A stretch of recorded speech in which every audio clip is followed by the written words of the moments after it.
avevamo vai padrone te, mi scordo tutto male quando stai con me, da solo si mi guarda trasri da me, ma chi si vede, che sai fermare sto tempo e poi fai camminare.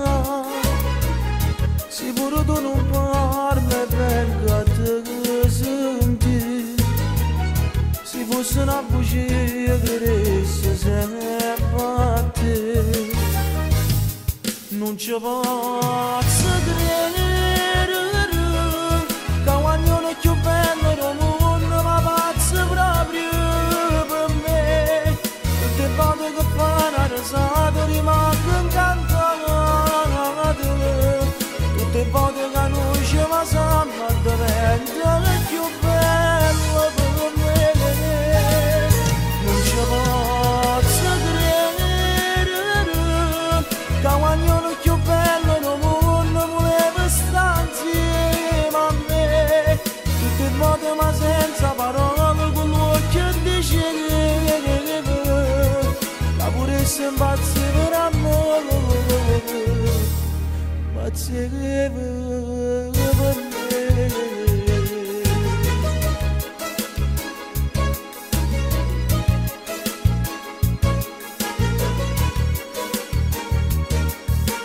Ma chi si dice che prima mi riavete e poi mi fai morire, che prima non risponde e poi mi dice sì.